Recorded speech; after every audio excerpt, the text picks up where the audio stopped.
Okay. Well, thank you very much for the invitation. I really appreciate the opportunity to meet with you, particularly because you represent all of the precincts. I think I heard the representatives from all the precincts here today, so this will be like one-stop shopping for me. I'll be able to get feedback from citywide. I'll talk a little bit, but as I explained, I'm really here to listen more than to talk. So, but I thought I'd just explain a little bit about my background, because I think it's important on a human level that we get to know each other and understand where we're coming, each other's coming from. And I'll talk about my history in policing and the evolution of policing over the years I've been in the job, and then my first impressions of Seattle and where we hope to take the Seattle PD. So if anybody ever told me when I was growing up I'd become a police officer, I'd tell them they were crazy. It wasn't something that I ever imagined doing. I grew up in a very conservative family, and I think my mother, didn't even think I should work, never mind work in a non-traditional role. But when I was in law school, I went to Boston College undergrad during the day, and I went to law school at night at New England School of Law, and I was offered a job with the Boston Police Department. And I thought it was comical. And I went into class one night and I showed everybody the letter and I said, gee, this is funny, can you imagine? I mean, this was 1979, so there weren't many women in policing at the time. And I said, why would any woman in her right mind want this job? And my friend said, yeah, but what a cool opportunity to see the law from a different perspective. And so here I am 30 plus years later. So I took the job with the Boston Police, and I didn't know what policing was all about, really. It was all back in those days in the academy. We were trained to go out and fight the war on crime, and it was really the police versus the community. And we seldom interacted with the community or asked for community input or feedback. We just set the agenda. We went out and we did our jobs. We answered 911 calls, and we did a pretty good job. We made a lot of arrests. My greatest claim to fame is that I was robbed 104 times on the subways in Boston. Fortunately, I was working as a decoy officer. But I worked my way up through the ranks and did my work out in the field. And I'll always have the greatest respect for the police officers who do spend their entire careers on the front lines. I'm married to one of them. And he's retired now, but my husband was one of those guys that just loved what he did. And I learned very early on that policing is a lot more than the stuff we see on TV. It's not all about gunfights and car chases. In fact, that's a very small percentage of the job. Most of it is providing service to people who need it, who call us 24/7, and being those first responders, and in some instances taking enforcement action, in other instances doing the appropriate referrals. So it's been an incredible career for me. I was fortunate. I worked in both local and state policing in Massachusetts, had some great mentors. I served as the Secretary of Public Safety in Massachusetts at one point in the governor's cabinet. In that capacity, in addition to the state police, I had all the corrections and parole and fire services and emergency management, a new crisis each day. And but it was good because it really broadened my perspective, and I learned more about the public safety arena rather than simply the policing role. So then I had the good fortune. I was contacted. I went over to Northern Ireland to give a series of presentations on community policing, and so I arrived there. It was pre-peace process. It was back in 1994. And as I arrived, I was met by the then RUC officers at the airport, the Royal Ulster Constabulary, and they said, oh, by the way, before we send you out on to do your lecture series, we'd like you to visit our new community policing team in West Belfast. And I said, oh, that'd be cool. I thought I'd go out and meet with merchants and people living in the neighborhoods and engage with people, get a sense for policing in Northern Ireland. And the next thing you know, I was in the back of an armored Land Rover with a flak jacket and a helmet, surrounded by people with fully automated weapons. driving through housing developments in West Belfast, and that was community policing. So that reminds me of the George Bernard Shaw quote. Some of you would probably remember it better than I do, but something about two nations separated by a common language. Their definition of community policing was very different than my definition of community policing at the time. But in terms of the evolution of policing, we worked really hard. We answered 911 calls. We went out there. We fought crime. We made a lot of arrests. And when I first started in the business, our success was measured in how quickly we got to 911 calls, how well we were doing with our crime rate, how many arrests we made. But we discovered in the late 80s, early 90s that we were really failing because our communities lost confidence in us. We had very little interaction with the police. Crime was skyrocketing, especially in our major cities, and the quality of life in our cities was really deteriorating as well. So finally, some more progressive police chiefs and thoughtful academics got together and said, we need to figure out a new way to do this stuff because we're obviously not moving in the right direction.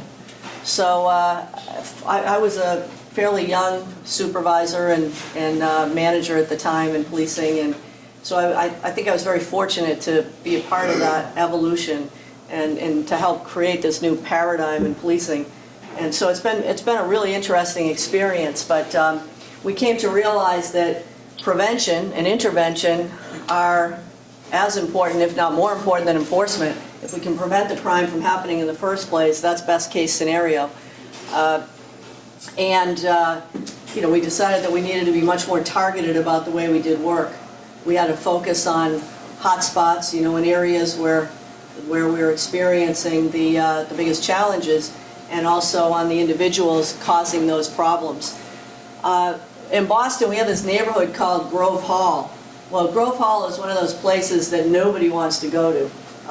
People would call it a shooting gallery, and you'd be afraid to drive through there without having your windows up and your doors locked. And most people will take a detour to avoid driving through that particular neighborhood.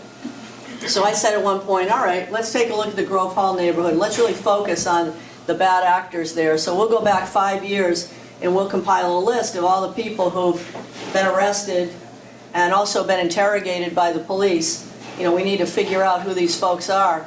And to be honest with you, I thought it was a majority of people in that neighborhood. I mean, that's the kind of reputation it had.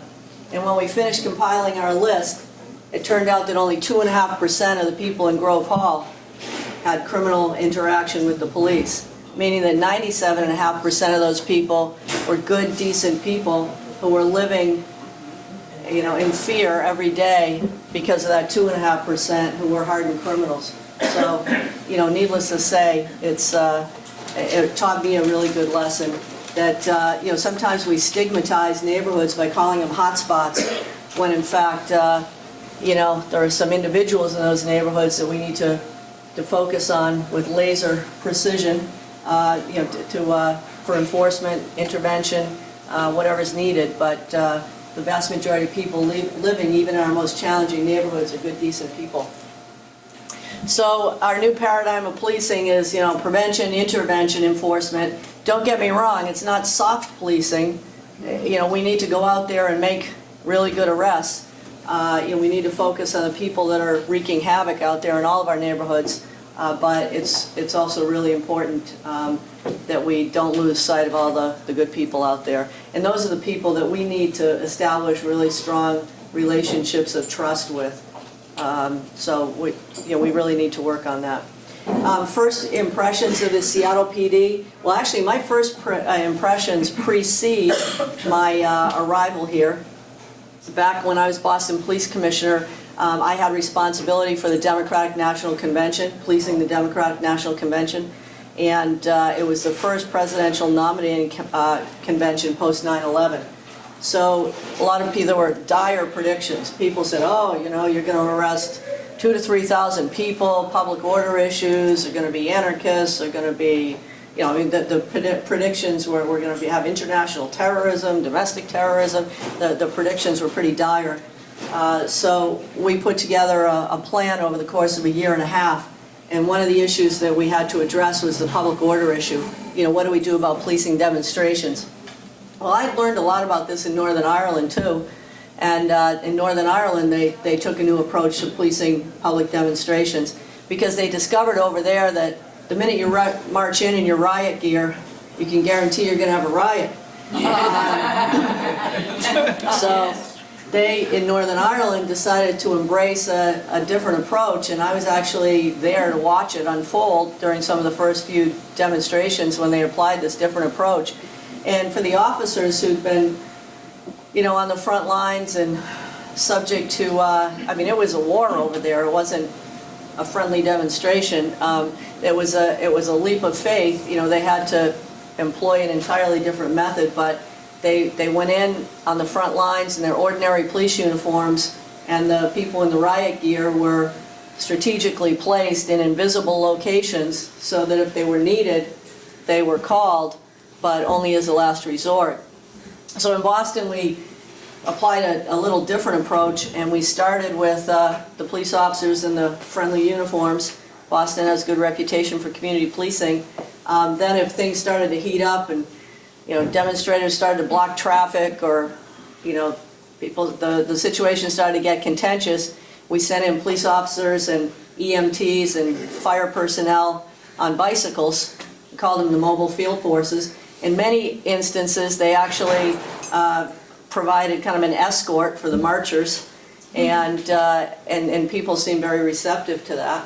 And then only on one occasion did we have to deploy one of the 9 public order platoons we had invisibly staged in the city, and that was on the final day when the demonstrators cut through the fence line at the convention center and started to storm the convention center.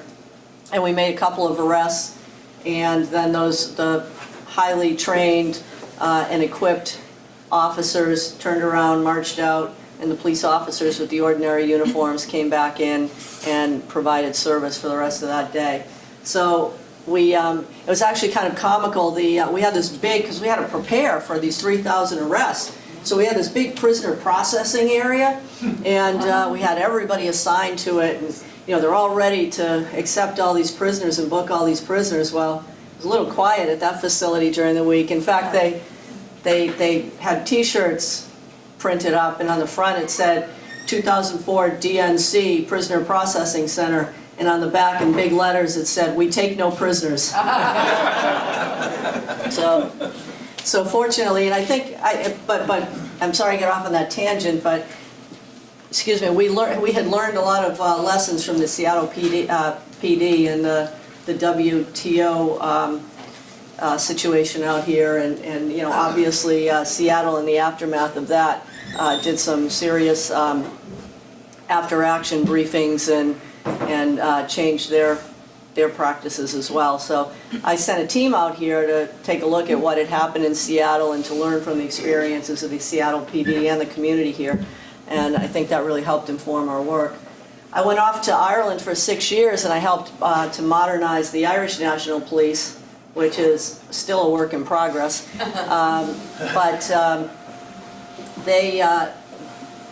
When I was there, I also sent police officers and members of my team here to see how the Seattle PD was working to modernize its resource allocation, deploy its personnel.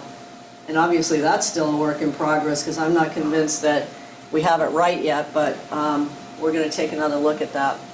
But my experiences with the Seattle PD were favorable. I mean, I knew some of the chiefs over the years, not well, but I interacted with them at chiefs meetings, and I always thought people were professional.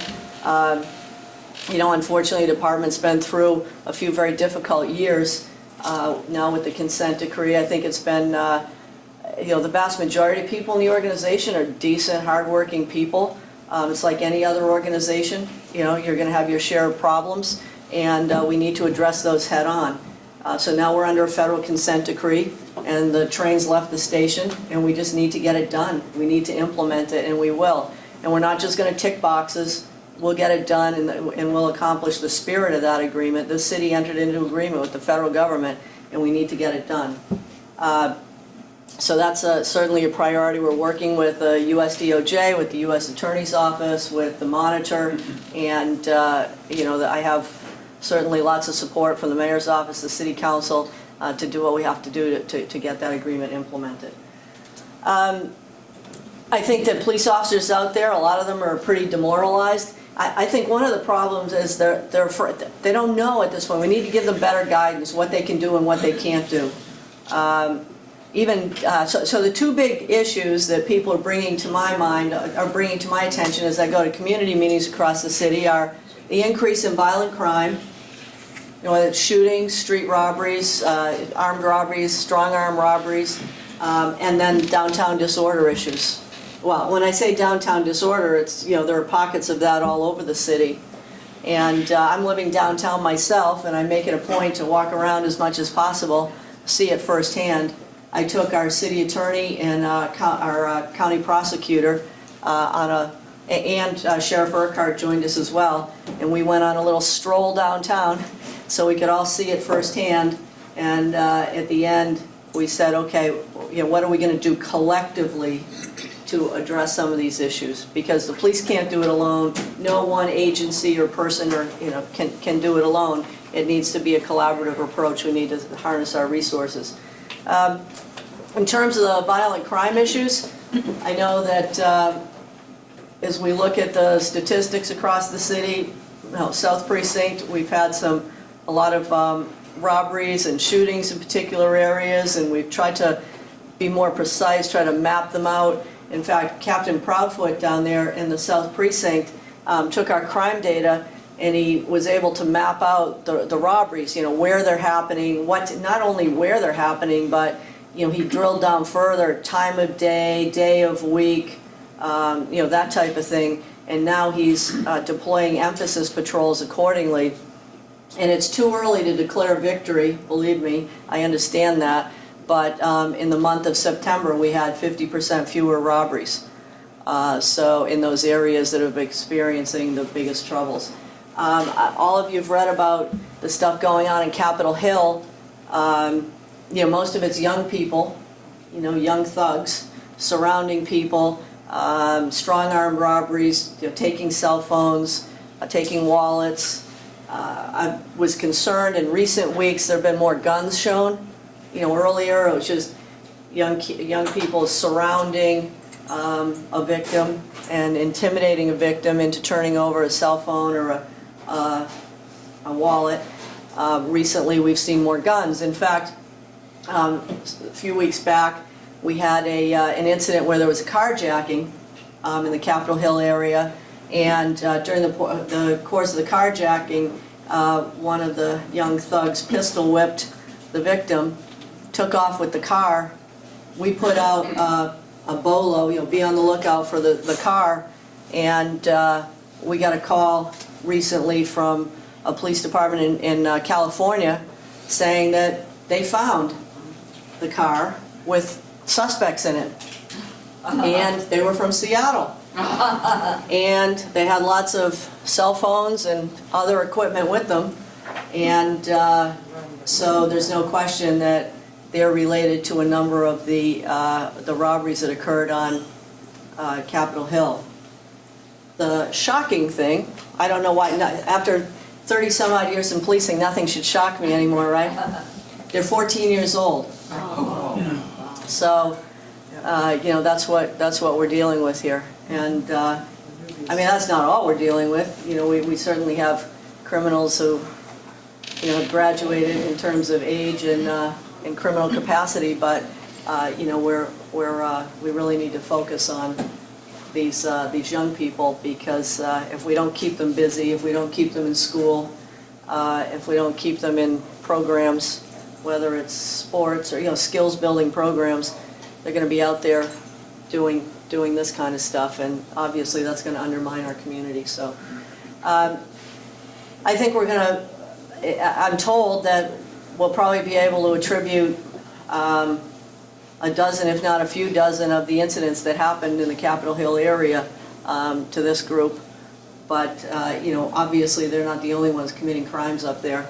I was walking up there last night myself until about midnight, and things have definitely calmed down. We've seen a significant dip in the robberies and other crimes on Capitol Hill as well, but we're out there in high visibility. We have emphasis patrols in Capitol Hill now every night of the week. We have emphasis patrols in the South Precinct in these robbery areas.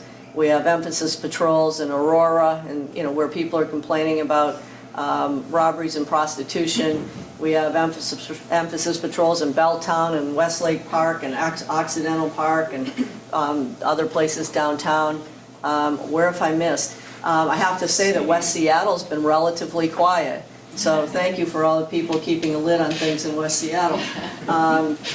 North Precinct. Oh yeah, the North Precinct. I just mentioned we have some stuff going on up in the Aurora, dealing with the prostitution and the drugs, and so we have some operations, both plainclothes and uniform up there. East Precinct. East Precinct. In addition to Capitol Hill, we're trying to spread those resources around the East Precinct. Everybody's asking me, how many police do we need in Seattle? One of the things that really struck me, coming from the East Coast and also traveling a lot to big cities, not just in the U.S., but across the world, I look to the left and I look to the right, and I don't often see a police officer here in Seattle. Most cities you go to, if you go to New York, there's one on every corner. Maybe that's overkill. We don't need to live in a police state either. But police visibility, we should have the appropriate amount of police visibility, and it's a real challenge in this city. They're at Starbucks. Starbucks? Oh yeah, they're at Starbucks. Well, I don't know, because Starbucks management just came in and complained to me too, saying that they feel that they're facing lots of challenges in their stores. So in any case, the mayor's put 100 police officers into the next budget, and we're doing a resource allocation study to determine exactly how many police officers we need in the city. Yes, ma'am. I have a question. Sure. You're telling us what you're doing. What can we do to help you? Well, I appreciate that. Thank you very much. I'll tell you what, I have never seen a community as engaged as the community here in Seattle. I go to meetings and people are, sometimes it's standing room only with people coming forward with very constructive ideas, really good feedback and good ideas. And I don't mind hearing the bad stories. I know people get frustrated sometimes if they call 911 and the dispatcher doesn't behave properly, or if the police officers don't respond quickly enough, or if the police officers who do respond, don't respond appropriately. So I totally understand, if you have frustrations with the police, we need to know that because we need to get it right. Yes, sir. Yeah, I've got a bad story. Yes. I'm the father of a student at Garfield High School, and a week ago Thursday night, this is incident number 143306635. A week ago, my wife was walking along 23rd Street toward Garfield High School to curriculum night. It was about 5 to 7 in the evening. Out of the corner of her eye, she saw some young people sitting in front of a house on the other side of the street. Right after that, she heard a pop, and then a terrible stinging in her inside of her thigh on her leg. Long story short, she called 911. She fled the scene because she was scared, got to the school. Long story short, she was assaulted by a pellet gun wound. We reported right away. The police came the following morning to her office, filed a report. I would rate the response so far by the police department a D-. I only heard from the precinct captain yesterday, and that was after a call saying I was coming to this meeting this morning. What I understand has been referred to homicide. She even provided the address. She went back the next day and looked at the address of the house where the assailant was, 167 or 169 23rd Avenue South. Today we haven't heard anything. I called homicide yesterday, didn't get any response. I don't raise this only because of us, but it could have happened to any student at Garfield, any parent at Garfield. It's one of the best schools in the city, and it's really an issue of community safety. We're going to put it on the agenda of the PTSA meeting on October 23rd, and we've also gotten out to the Garfield parent community. I think the question of under-policing in the CD, particularly around Garfield, is significant. Well, I really appreciate you bringing that to my attention, and I promise you that that will be at the top of my agenda. You know, that's a frightening incident. One thing that struck me is when you said that they came the next morning to take the report. You know, obviously if she was stuck, I don't care whether it's a 9mm weapon or a pellet gun, that's very serious, and you know, it's something that should have been handled right away. And so I'll look into it personally, and I'll talk to the captain about it. If before I leave, if you can provide your contact details, I'm sure they're on the report anyway, but I'll get back to you. Chief O'Toole, just a follow-up related to that. You mentioned that there's a lot of Your mic's policing. not working. Can't hear you. Can't hear me? Yeah, just Yeah, I can hear. So you mentioned there's a lot more policing going on up in Capitol Hill. Anecdotally, we hear about depolicing in the central area. Can you just talk about just briefly within that East Precinct that encompasses both of those neighborhoods, how you deal with staffing issues, and do you feel that there is a balance in terms of supporting perhaps two distinct communities, Capitol Hill and the central area? No, and I think that sometimes when you know, publicity, when there's a lot of publicity created around a particular area, it creates the perception that we're focusing on that and we're turning a blind eye to other areas, or that we're taking resources from one place to redeploy them to the area where we're having problems. So I'll give you an example. We're trying to be as effective and efficient as possible with allocating the resources we do have. And we're trying to focus them in the areas where we're experiencing the problem, and also, you know, on the individuals who are causing the problems. So I'll tell you a little bit more about that in a minute. So on Capitol Hill, for example, I said, look, we can't take people from other areas of the East Precinct or other precincts in the city who are on ordinary patrols and redeploy them to Capitol Hill. You know, we need to combine some overtime with citywide services. We need to utilize our citywide services more effectively and efficiently. So I took units, citywide units like the robbery unit, the gang unit, the SWAT unit. I said to the SWAT team, look, you know, I know you'll have important calls to go to. I know you have training, you have to keep up on your skills, but every minute when you're not doing that, you need to focus on the East Precinct, the South Precinct, the places where we're experiencing the most problems. So we're taking these citywide units and we're redeploying them. The gang unit, when I was up there last night, we had at least 6 or 8 officers from the gang unit on patrols up in the East Precinct area. So we aren't taking the ordinary patrols you'd have in other neighborhoods in the East Precinct to redeploy them to Capitol Hill. I was getting a lot of pressure from people in the South Precinct who said, all this stuff, you got all these resources going to Capitol Hill, what about us? And I said, well, you know, we need to tell our story better, because we're also deploying emphasis patrols and a lot of these citywide resources to the South Precinct to help Captain Proudfoot in these areas where they've had the robberies. And, you know, fortunately we've seen some good results. In the North Precinct, we saw this skyrocketing auto thefts there. And again, we were able to pick out the areas where it seemed that these car thieves were focusing. And, you know, if you have car thefts, you all have other crime too. You know, a lot of these people stealing cars now are meth heads, and, you know, and they're causing, you know, they're committing other crimes too. So we went and we focused on some of those areas, and just in a matter of a few weeks, we even took the parking enforcement officers and sent the group of them up to the North Precinct and said, go out there with your license plate readers. And I think in the first 2 weeks they recovered 20 stolen cars, and also were able to help the police determine, you know, where some of this stuff's happening.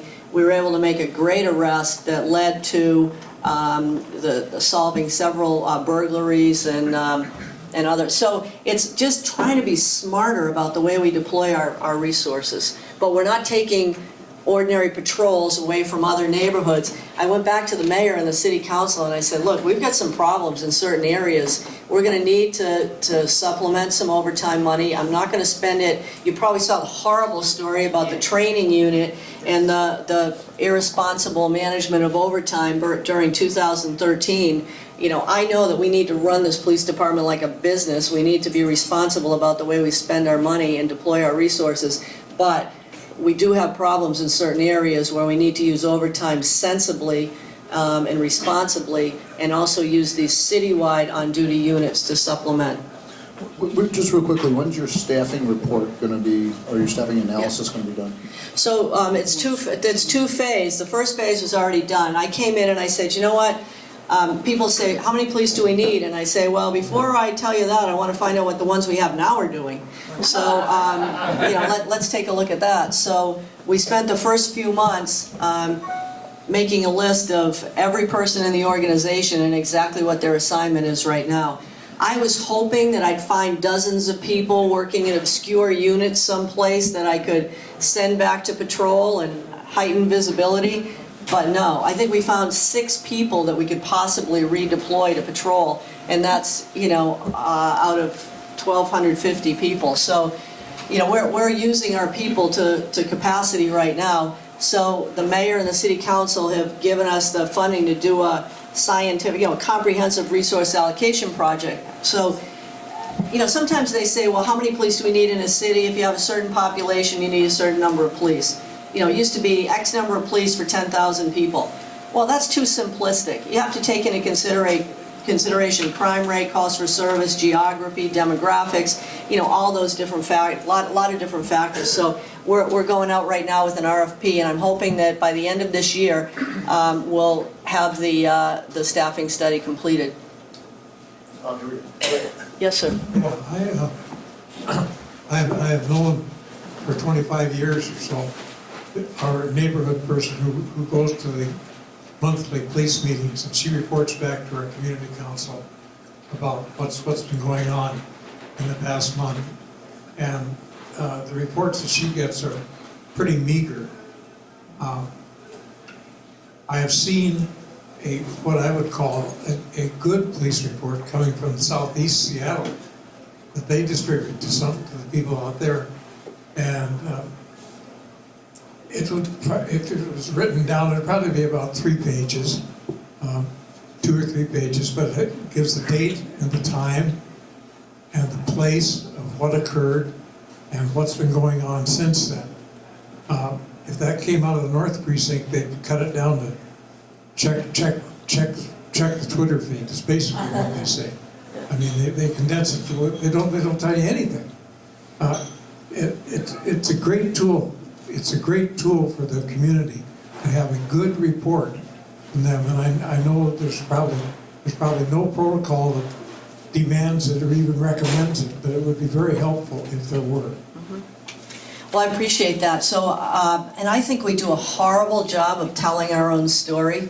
We let other people tell the story, so, and that's fine. I mean, I respect the media and all, but we need to tell people, because the media will tell the big stories or the stories that they think are of interest to people, but you want to hear the stories about your individual neighborhoods, and that's what we need to get to you. So we're doing a couple things. First of all, I mean, there's so much good police work going out there that those stories never get told.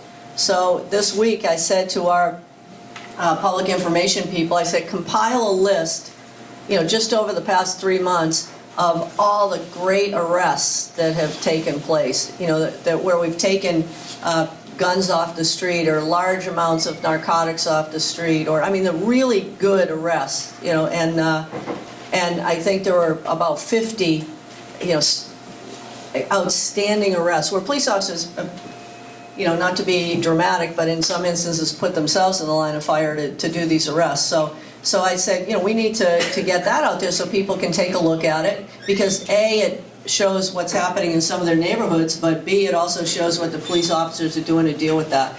We started this process called CSTAT, SEA STAT, and once every 2 weeks now we get all the captains in, all the command staff in. We have the King County prosecutor, city attorney, U.S. Attorney's Office, federal agencies. We get everybody around the table, and we say, okay, let's see what's happened over the last couple of weeks. We can't wait 6 months to look at a crime trend that's come and gone. We need to use real-time information and say, where are our problems and what are we going to do collectively to address it head on?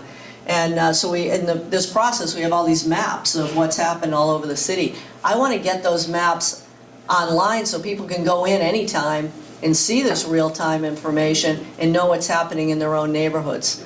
I want to be as transparent as possible. I mean, there are no secrets here. If we have crime, if we have disorder, we need to know that it's happening and where it's happening so we can work with the community to address it.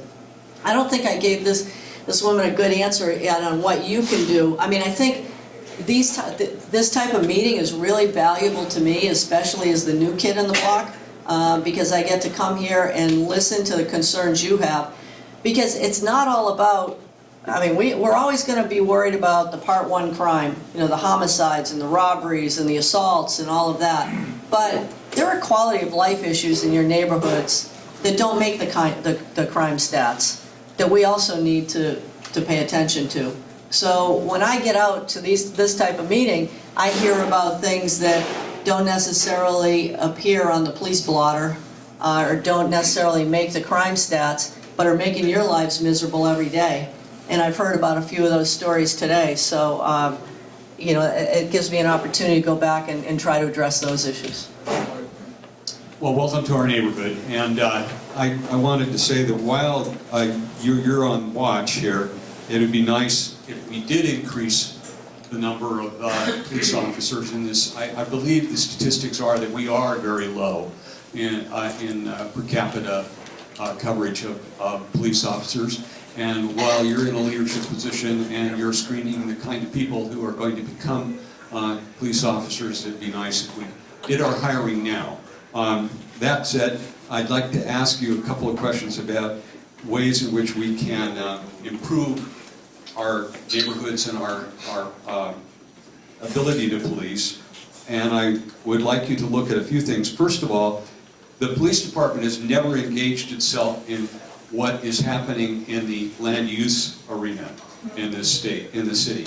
And I, as a resident for my entire life, have noticed that they really don't give a damn if you have 14 curb cuts and blank walls for block on block in dense neighborhoods and places where people get robbed, get accosted, and that can easily be done because our land use planners and people really don't give a damn about whether there's eyes on the streets, and we really need to have that kind of input somehow or another from the police department to our land use planners and the people who are making plans for how our neighborhoods develop. I want to say that response time. I was accosted by a knife-wielding guy downtown on my way to work last week, and I will say the Seattle Police Department was there on the scene within moments after I had reported that. It was near Freeway Park, and interestingly enough, they took a sweep of the park and apparently gathered up something like 7 felons with outstanding warrants, just within a block of where I work. So I really appreciated that. We haven't caught the guy who stuck the knife at me, but they know who he is because there were a lot of people who actually saw that happen. Gay attacks. It's my understanding that a lot of these people that are doing this on Capitol Hill and elsewhere are from outside the city, and they come in to have fun in the city. And one of the things they do is attack gay people. And I'm wondering what we are doing, if anything, about our relations with police departments in neighboring suburban cities where these kids live, to engage their school district and whatever with, don't come into Seattle expecting to have a good time beating up gays, because you're going to spend some time in prison if you do. Anyway, that's my list of questions. I appreciate that. So first of all, on the land use issue, I think you're absolutely right. I mean, for too long, not just here in Seattle, but I think nationally, we've had city departments working on parallel tracks. It needs to be a collaborative approach. We need to harness our resources. I've been working closely with the new SDOT director, Scott Kubley, who just came here from Chicago. You know, very smart, very committed. I think he gets it. You know, we want to work closely together. I know some of you went out on these Find It, Fix It walks we did with the mayor, and as we walked through places, you know, we were able to instantly look at lighting issues, graffiti, you know, or places where, you know, kind of vacant buildings and things like that, and try to address those issues right away. So there's a lot more work to be done, though. The new IT guy. Michael Mattmiller. Yeah, is wonderful. He's And awesome. He's been pushing Find to Fix It. But my neighbors and I circulated Find to Fix It to my neighbors so that they can use it too. We've discovered that in the one thing that I did, which was removal of a center barrier that people are crossing and getting in accidents, it's been on the books now for 7 months. I put it in 7 months ago and nothing has happened. Well, if I get the specifics on that, I'm happy to look at it. I mean, some of these things are no-brainers. You know, I went down one night, I was dropping my daughter off. She was going to a comedy club. One of her friends was performing at a comedy club down near Occidental Park. I didn't want her to get out of the car. You know, it was so dark down there. It was You know, you have really... these no-brainer issues, and it takes 3 city departments to fix. Yeah. That's why it doesn't happen. Well, I think that's why we're trying to... The Yeah. tree people with respect to lighting.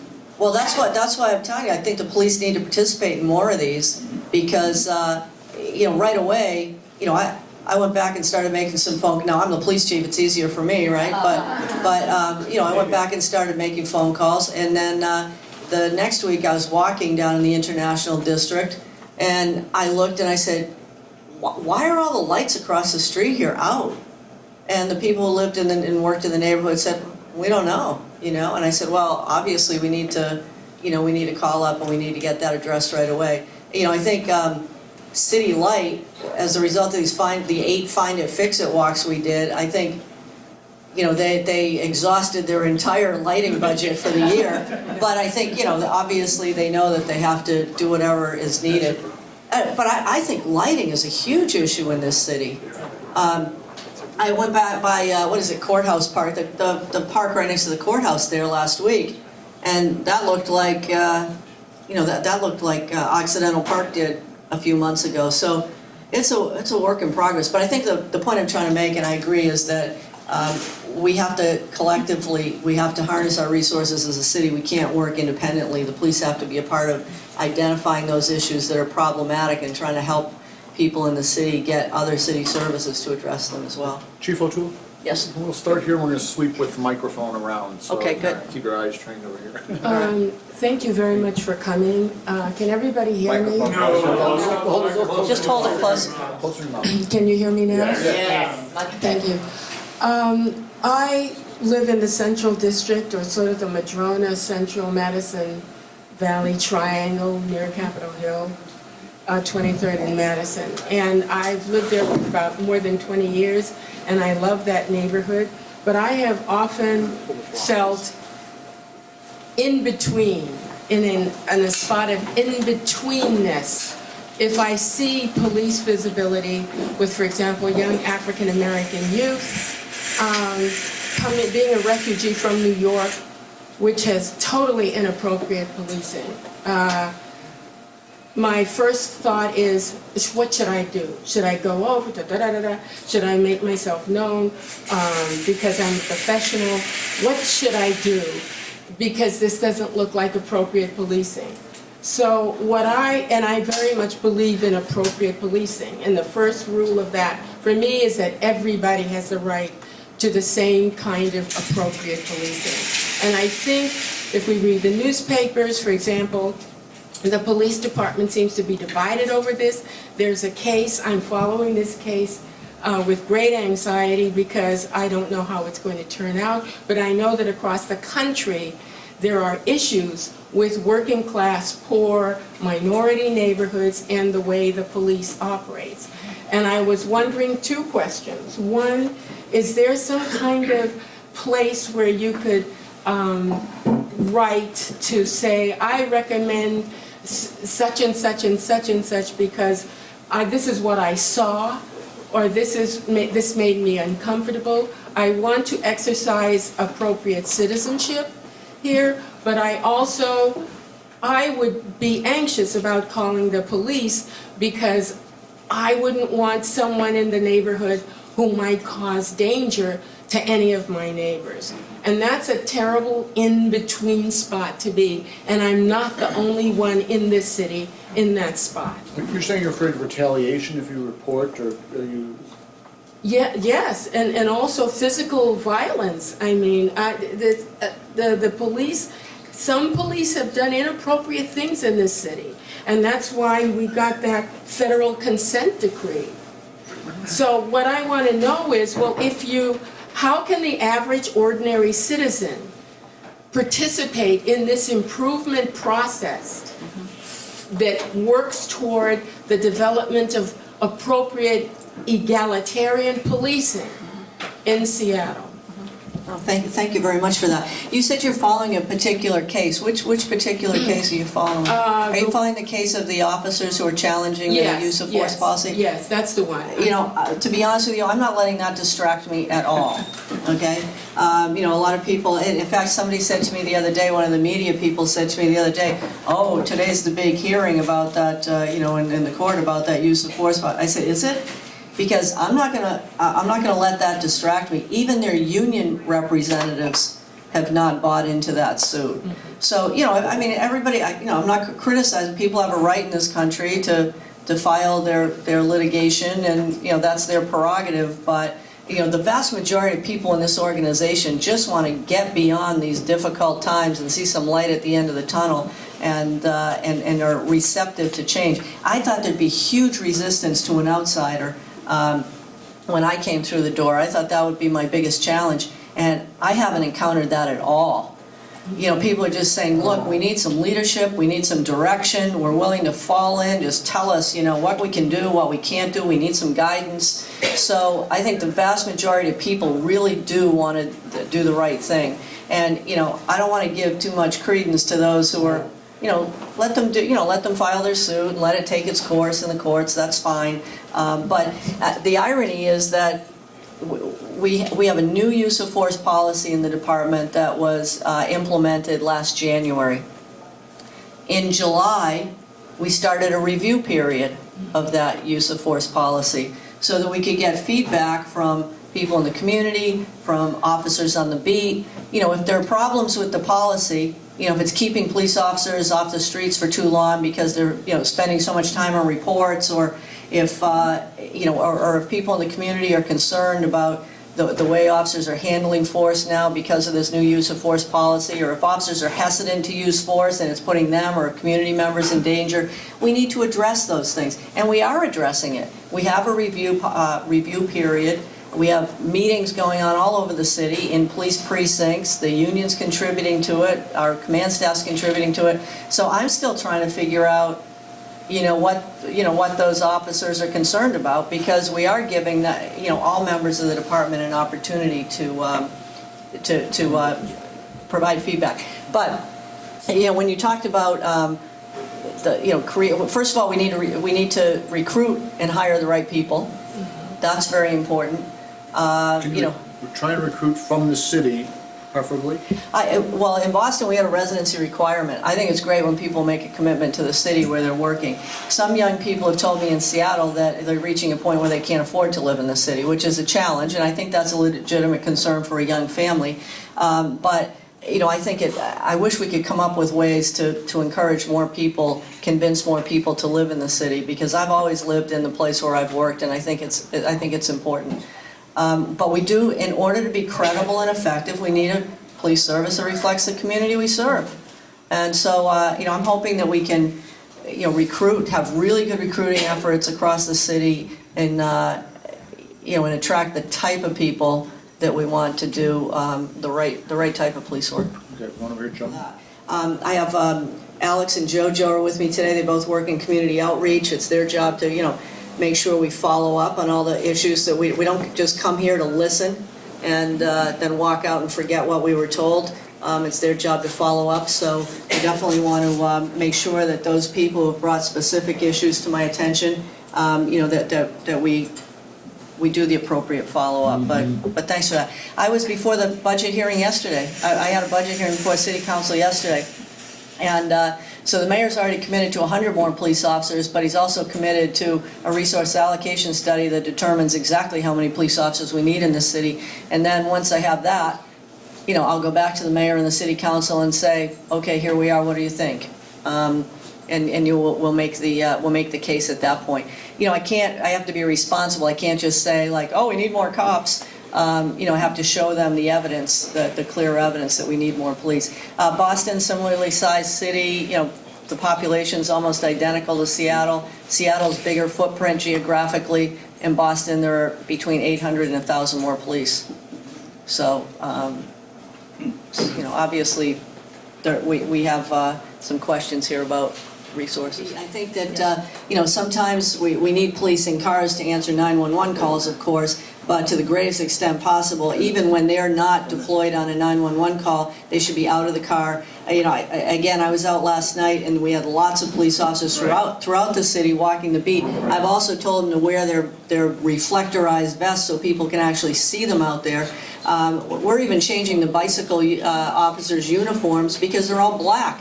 They blend in, you can't even see them when they're driving down the street, so they're going to have the bright reflectorized shirts and jackets on now.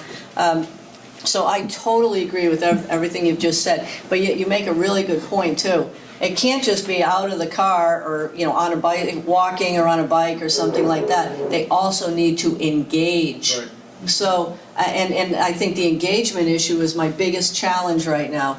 And I don't know whether it's, I hope it's not a generational thing. Some people have said, oh, it's a generational thing. Young people just want to, but I don't think that's the case. I think some of the police officers now are saying, okay, under this consent decree, when can we stop somebody? When can we talk to people? When are we allowed to engage with them? And I've said, no.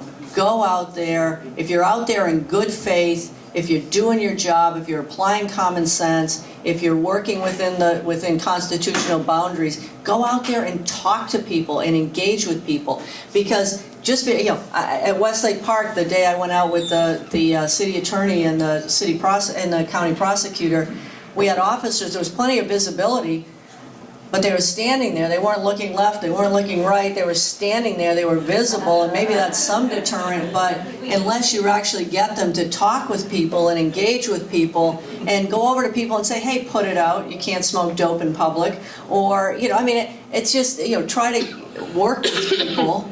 And so I think you're absolutely right. It's not only getting them out of the cars, but it's getting them to engage. So I've been saying to everybody, very simple message: back to police work. And police work is all about people, engage with the people we serve out there. And I think hopefully over time, and I get out there walking the beat myself. And I'm demanding that my command staff and my captains get out there and spend as much time in the community, walking around, engaging with people. And I hope we can lead by example and eventually convince the police officers that this is what is expected of them. And by the way, they'll really enjoy the job more if they do that. Could you comment on the recent Thursday shooting in Fairmont Ravine area of West Seattle? There's 4 schools were sheltered in place. Helicopters were there. It appears that it was a mental health issue, but we can't find out any conclusion to that. And secondly, what is being done to help these people with mental health issues that are going around randomly shooting? Right. No, I think you're absolutely right. The report that I had is that it was a mental health issue. Fortunately, as I recall, nobody was hurt, but there were a lot of shots discharged, and they were able to take that person into custody and hopefully get that person the help that's needed. We have a lot of people in crisis in this city, and people talk about disorder throughout the city and mental health issues, and we've trained all of our police officers now. All of them have been trained as first responders in crisis intervention. And we also have officers who've received more sophisticated training in terms of dealing with mental health people with mental health issues. We have 3 crisis response teams, and that team consists of a police officer and a mental health professional, and they try to get out there and, when there's an emergency call that requires some type of intervention. But we have 3 teams, and the police officers, I was talking to one of them who's very committed to his work, introduced me to his partner who's a mental health professional, but they said that they have 3 teams and they expect to have 6,000 encounters this year. So I think one of the big challenges is, we've got the LEAD program, we have some other cutting-edge programs that are getting national attention. The LEAD program is wonderful, it's a diversion program, but right now we have 150 clients in the LEAD program. We have to figure out how we scale some of this stuff. I mean, we know how to do it, it's just that the population we're dealing with is overwhelming. And then again, we have to work with other city agencies. Do any of you know Kate Jonkis? Yes. So Kate is now a deputy mayor, and I'm really pleased because she knows these issues better than anyone. She is one who headed up the Downtown Seattle Association and has been very involved in the community here.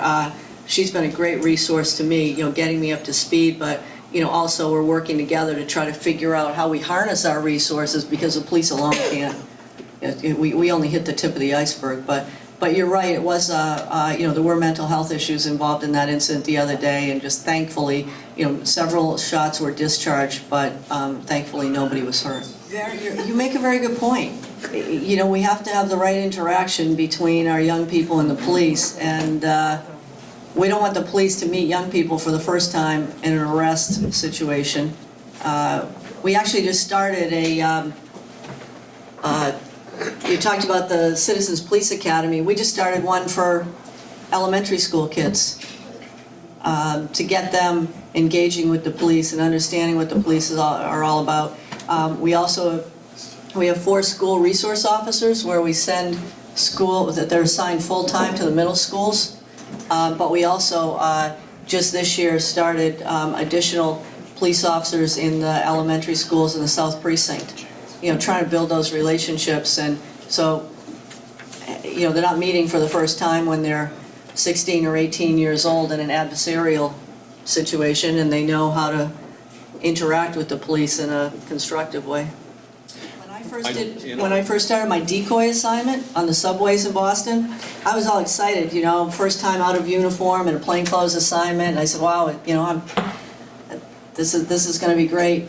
I couldn't get robbed. For the first 2 weeks, I couldn't get robbed, and I thought, oh, I'm a complete failure. I'm going to have to go back to uniform. And I said to my partners, what are we going to do? I can't get robbed. They're going to reassign us back to patrol. And my partner said, no offense, but I wouldn't rob you either. And I said, really? Why? And he said, because you look like a cop in plain clothes standing in a subway station, like staring at everybody who comes in and engaging with people. And he said, what you have to do is you have to assume a much more vulnerable personality. And I said, ooh, I don't know if I can do that. I don't know if I feel comfortable with that. He says, no, you have to trust us, and you assume a more vulnerable personality. So I started to lean up against the wall as though I was tired, and I assumed a much more, didn't pay attention to what was going on around me, and I got robbed 104 times. So, the moral of this story is you're absolutely right. Now, I told this story once at a public meeting, and this woman, felt, I guess, energized to go out and take control of her own destiny, and she came back and she told me 6 months later about her experience. She said, yeah, I was in the subway and I had my umbrella and I just said, if anybody comes near me, I'm going to take them out. I said, whoa, don't let it go too far here. We're not looking for vigilantes out there. We're looking for a common sense approach. But I think you're absolutely right. If you engage with people, if they know you're paying attention, if you're looking around, if you look people in the eye, you're much less likely to be a victim of crime. But don't take them on. Just like you said, run like hell and call us if you need to. Yes, sir. So in this neighborhood, within the past few months, maybe it's around the time that you took on the job, there was a spate of shootings and murders. And it raised a lot of discussion about the prevalence of firearms out in the general public. So I'm curious about, from your perspective, about what the community can do about that, about the relative effectiveness of gun control measures, and maybe even specifically I-594. Well, I'm not dodging the question because, as a major city police chief, I respect people who, use guns for recreational purposes, and that's fine. But, we don't need assault weapons for recreational purposes. So, I think I strike a balance in terms of, my personal views on that. I don't think, again, I think we need to leave those legislative decisions to our politicians, our elected officials, and my job as a police chief is to enforce the laws that they put forward. So again, I'm not dodging the question, but the less guns in young people's hands, the better. But again, I understand that we have a constitutional right, in this country to bear arms, and so it's a difficult balance to strike. We're working very closely with ATF, the federal agency, Alcohol, Tobacco, and Firearms. We have some very interesting investigations ongoing right now. Unfortunately, I can't share all the details, but and again, the focus is, I'm focusing on gang members and drug dealers and, those people who have guns in their hands. Those are the people we're really concerned about. But we're finding a lot of gun trafficking and illegal guns. There was, shooting in Belltown last night, and a couple illegal guns were seized. So, those people have, were, apparently it was a shootout there last night following the, one of the club closings, and there were illegal stolen guns involved in that instance. So we're trying to work closely with our federal partners to really break some of those gangs and break some of those, that gun trafficking that's going on. I know there's do we call it a referendum in this state? About the initiative that's out there on the background check issue, and I'll certainly follow that with interest. But my focus is on the kids, especially the young people who are getting these guns illegally and using them as part of a criminal enterprise. Never feels like police officers are outgunned. Oh, there's no question that police officers, in many instances, I mean, assault rifles, and I mean, some of the guns that are in people's hands out there, especially some of these young people's hands, they're very powerful. I mean, most of them are carrying semi-automatic handguns, and some of them have machine guns and assault rifles. I mean, it's unbelievable. But somebody had a bazooka last year. Yeah, well, it's amazing some of the stuff we see out there, and they're able to get their hands on it. Is it my turn? Okay, Jacqueline Sorgan, again, North Precinct. Can you hear me okay? Okay. Anyway, we've heard that there's been a decrease in the North Precinct coverage with a tremendous amount of loss of our officers, and will that be restored at any time soon? Well, I'm really pleased that you asked that question, because unfortunately there were media stories out there within the last couple weeks. One of our detectives there, and I should preface this by saying I understand he's a very hard-working guy, but I think he had a bad day, and he was overworked. He has a big caseload. Two of his colleagues were out on extended sick leave, and again, he had a bad day, and he went out there and he wrote a memo that some people thought was an official department memo, and it was kind of a rant, to be honest with you. And so he said, well, we used to have 14 detectives here in the North Precinct. Well, we went back 15 years and there haven't been 14 detectives in the North Precinct, so so that was erroneous information. And then there was an allegation that all these cases were going unaddressed, and unfortunately that was erroneous as well. So I guess I could just say that that was not an official department memo. I called them in and said, what are you thinking? This is not a disciplinary meeting, but what are you thinking? You're putting information out there that the media now is publishing, and people are going to believe this. And, obviously, a lot of it is highly exaggerated, and it puts me in a position now of having to defend the department. And, he was very embarrassed and apologetic. But we have police officers, we have detectives across this city who have huge caseloads similar to his, and they're all working hard. So, he was having a bad day. What happened was, so back in the early 2000s, I think somebody told me it was between 2001 and 2003, the leaders of the department at that point decided to take detectives from the various precincts and create a centralized burglary theft unit, which still exists. So instead of having people assigned full-time to any particular precinct, they can work citywide and focus in the areas where the burglaries are happening at any given time. So we did send additional, because we have people on long-term sick or disability out in the North Precinct, we did send additional resources out there, at least temporarily. They're there now to help with the workload and the caseload, but they're getting their fair share of the resources in the city. So, like I said, the bigger question is, do we have enough police officers citywide? But we're trying to share the wealth, spread the wealth in a very fair way to all the precincts. So again, educate me here. All these transit facilities, we're working. I invited Sheriff Urquhart in because they're responsible for the policing of Sound Transit and the light rail and all of that.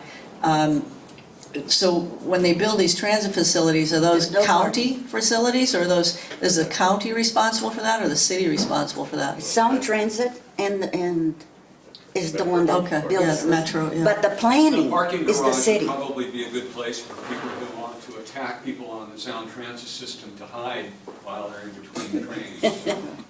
So I think this woman owns the ground that the parking garage she wants to own. Well, we need to strike a balance in that, but I do agree with the notion that the police should be involved in developing the development plans to state both the positives and the negatives associated with those plans. So I will definitely go back to City Hall and make sure that we have a seat at that table. Hi, my name is Dennis Saxman. I live on Capitol Hill, and I raised these concerns with JoJo, but I also wanted to ask you directly. I was concerned that your use of the phrase social disorder may be a code word for referring to the homeless. And what I have seen on Capitol Hill is, I think, inappropriate and a very, very aggressive behavior towards the homeless camping out in Cal Anderson Park. And I have lived on the north edge of that park for 5 years.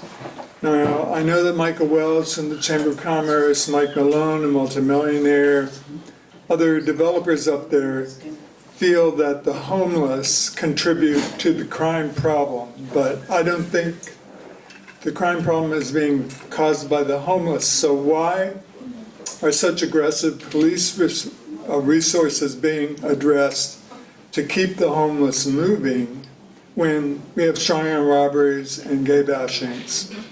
Thank you. No, thank you very much for that. And I don't recall using the phrase social disorder. I know I always hear people refer to downtown street disorder.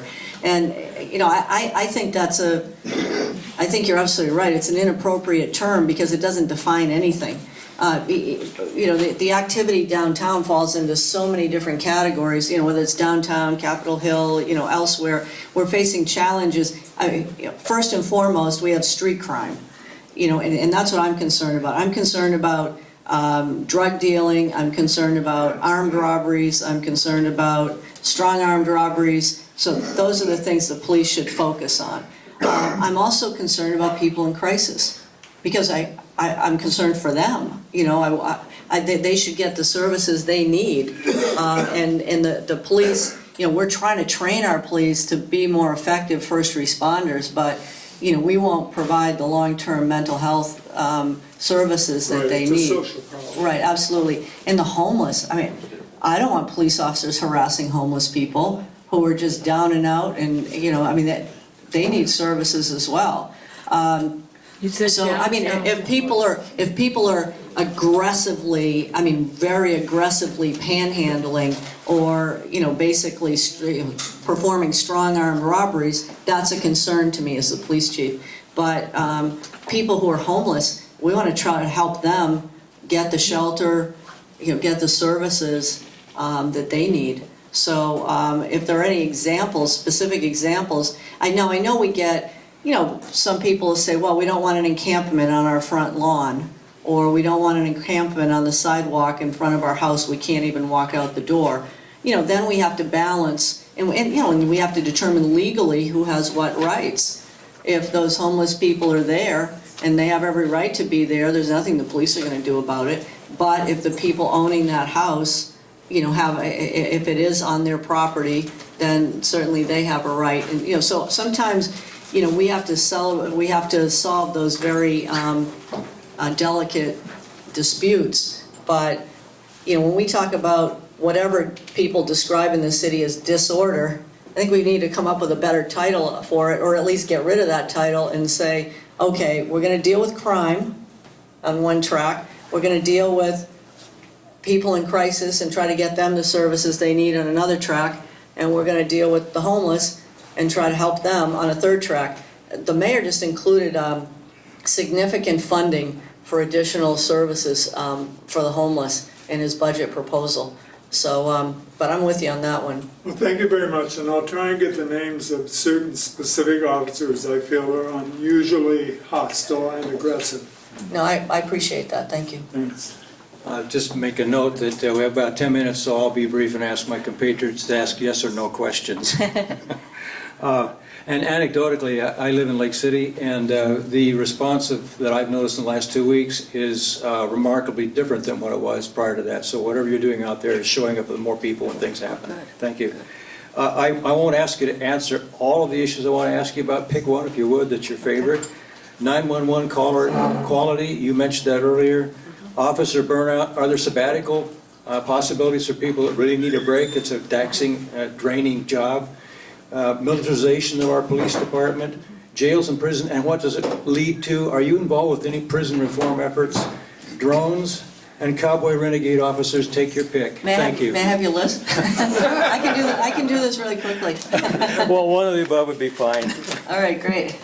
So let's see, 911 callers, you know, that has to be a very tedious job. I wouldn't want to do it, but at the same time, those people are the first people that are often called when people desperately need help. So People usually don't know that they aren't officers. right, they're civilian personnel, but you know what? They make a huge contribution to our organization, and they work really hard, and they probably aren't paid enough. But they go through incredible training and all of that. I'll say that if there are particular instances where people have had trouble with 911 callers, I want to know. I just discipline a 911 caller for inappropriate response. I mean, we'll hold them accountable just as we hold our police officers accountable. I am happy to say that we have Captain Dick Reed now heading up that unit, and I have full confidence in him. And every time I've gone with him with a concern or a complaint, he addresses it head on. So I promise you, we're paying attention to that. Officer burnout. We actually have some decent employee assistance programs, you know, to help officers, especially officers who are, you know, experiencing, you know, challenges and, you know, with alcohol or experiencing challenges on the home front, you know, with you know, family issues. And so we try to, and we keep that separate. You know, we don't want to. There are privacy issues associated with that, but we make resources available to officers, and you know they get their vacation time and their you know sick time when necessary. I'm hoping to actually, we want to be able to limit the number of hours officers work for their own health and safety, and for the safety of the community. So we're definitely looking at that. Okay, I'll do the next ones really quickly. Well, actually, I would defer to other speakers or questioners because Well, I won't leave till we finish these guys. Okay, militarization, we need to be a civilian police service. I don't even refer to it as a police force, because force is such a small percentage of what we do. So we actually published our list right away and showed the equipment we got from the military. We got things like jackets and goggles, and we didn't get any tanks or any of that military equipment, and we don't need that stuff. Jails and prisons, I'm all for it. There's no point in locking everybody up and trying to throw away the key, because that doesn't happen anyway. And, I was responsible for jails and prisons in Massachusetts, and finally realized that we can be tough on crime, and that's good, but unless we get people substance abuse treatment, job skills, and some type of re-entry to try to get them back into the community and do something constructive with their lives, they'll just continue to be the revolving door. So I'm all for trying a more sensible approach to managing jails and prisons. Drones, they're gone. We're not using any drones. We're not using the wireless mesh system. In fact, the infrastructure that was developed for that, I'm talking to the Do-It director to see if we can just transfer it to them, because obviously the police department has no credibility at this point as it relates to that. And cowboy, what's this one? you have some renegades. We all Oh, know in yeah. our own neighborhoods. Yeah, well, if I'm happy to take their names too, quietly. I'm not looking to put anybody in a position where they would be, but if we have people who are not demonstrating, the proper attitudes, I need to know about it. And sometimes I can address it head on with discipline. Other times, if I don't have the authority to discipline, and I've been doing this a lot, I call people in and say, okay, this isn't a disciplinary meeting, but what are you thinking? I've laughed on a few occasions. I've said I think my parenting skills are more relevant than my policing skills. So, but I'm happy to do that. And I think sometimes, in most of the officers, when you confront them and you say, you know what, you have an attitude issue, you need to address it head on. I think that most of them have been very receptive. Yeah, I live in the north end, so some of the issues are probably a little bit different. One thing as a longtime citizen of Seattle I've noticed is the number of police officers who are not doing traditional police officer duties. They're doing more and more in the office. I don't know what your ratio is now, but that ratio has not been going, in my opinion, in the correct direction. And they got rid of a number of civilians who were doing a lot of the office sort of thing and replaced them with far more expensive police officers, and hence have pulled those people off the streets. In the north end, we don't get very good parking enforcement service, which I find amazing since it's something the city actually makes money on.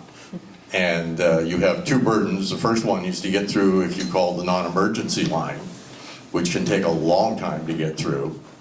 And then, of course, the actual getting an officer there.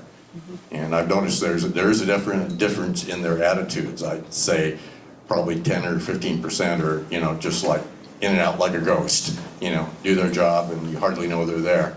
Then you have on the bottom end, you have some people that can drive by any particular situation and not see it.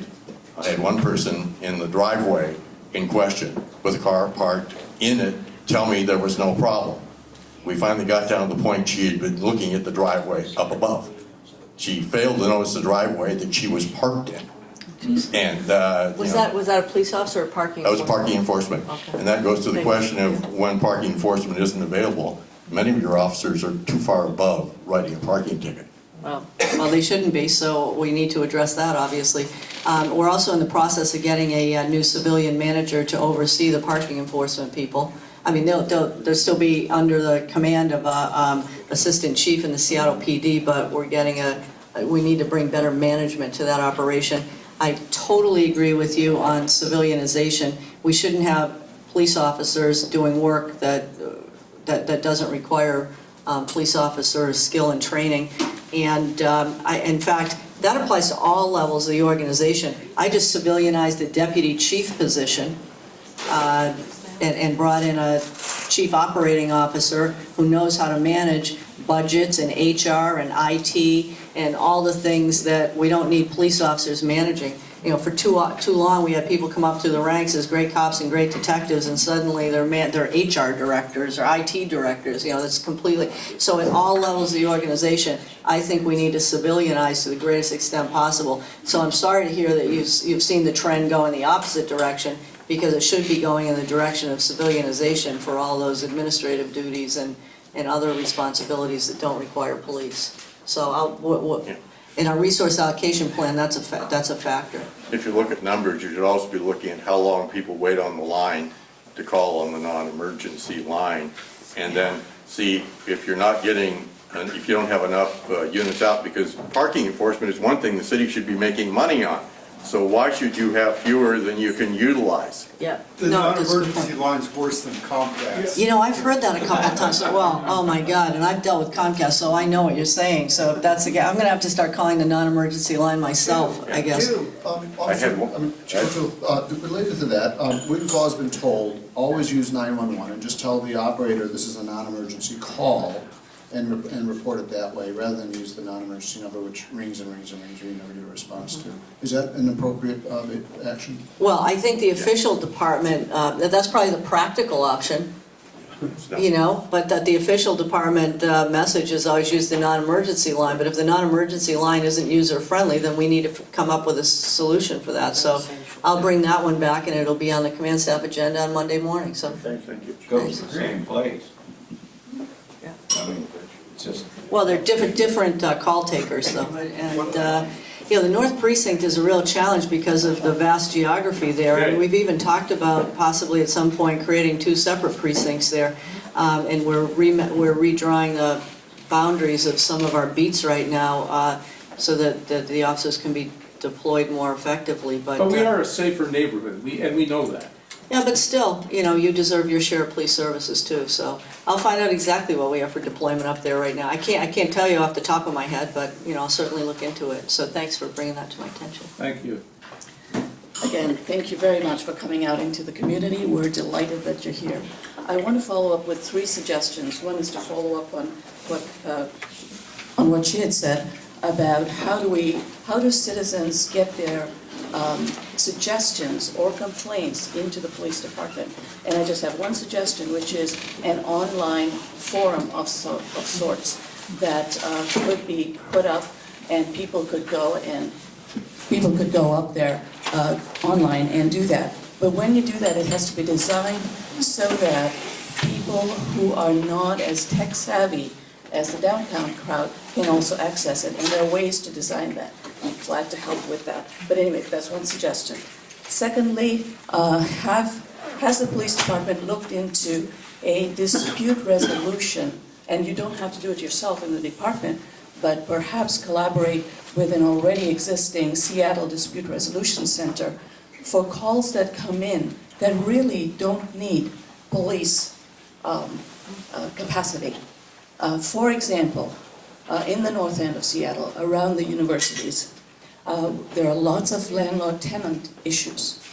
And students often don't know where to go, so they call 911. And I have seen as many as 2 police cars come out with 2 policemen to solve, and they don't really solve it, it's to hear that somebody hasn't returned their keys, somebody's deposit hasn't been returned. These are not police issues. This is in the north end where we're talking about not having enough police cars. So then the third one gets to the resource allocation issue, which is to look, analyze, which is something you already say you're going to be doing, which is very good. That to look at what is an emergency, what requires a police response, and what can be done by civilians. Mm-hmm. Well, those are all very good points, very good points. So thank you for sharing those with me, and you know, I'll certainly bring those ideas back to the table as well.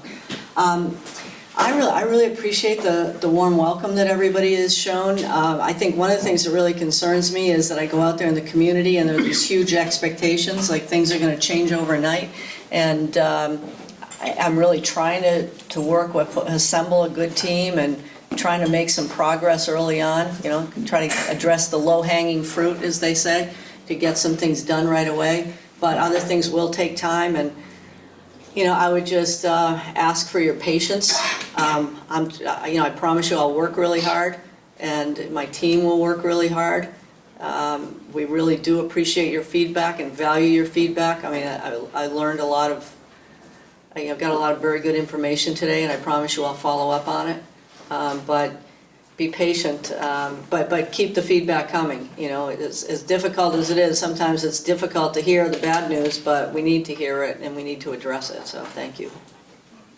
Chief O'Toole, thank you for coming today.